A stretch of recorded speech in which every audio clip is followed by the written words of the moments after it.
Balik po tayo sa mga balita na harap ngayon sa patong-patong na kaso. Ang 4 na vloggers ay sinampa po yan ng National Bureau of Investigation dahil sa sinasabing pagpapakalat umano ng fake news. Madeline Villar Moratillo sa balita. Naharap ngayon sa patong-patong na reklamo sa Department of Justice ang 4 na vlogger na nagpakalat umano ng fake news sa iba't ibang social media platform.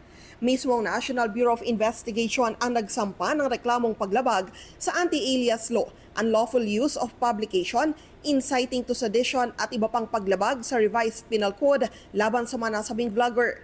Tumanggi naman ng NBI na pangalanan ang mga ito, pero ang isa sa kanila ay nasa Saudi, Canada at New Zealand, habang ang isa naman nagbabakasyon sa Pilipinas ngayon mula sa United Kingdom. Nagkakalat po sila ng mga video at mga gamit ang social media platforms kung saan ang mga video at mga interview sa ating mga government official ay ini-splice nila at pinapalitan ng ibang konteksto. Kabilang umano sa mga fake news na ito ay ang pag-splice sa video ni NBA Director Jaime Santiago at binago ang context ng statement nito.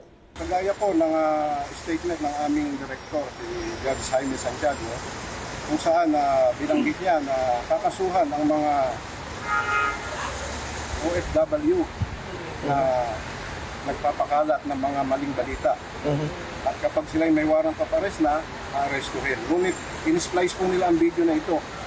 Pinalitan nila ng ibang konteksto at mga caption na kung saan nilagay nila OFW, aarestuhin daw at pinapakalat nila na huwag lang magbigay ng magpadala ng mga remittances.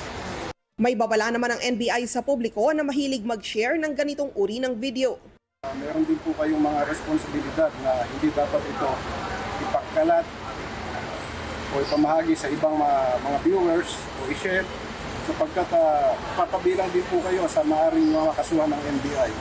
Pag napatunayan namin ng ating mga IT expert, mga cybercrime investigators, masasampahan din po kayo ng kaukulang kaso.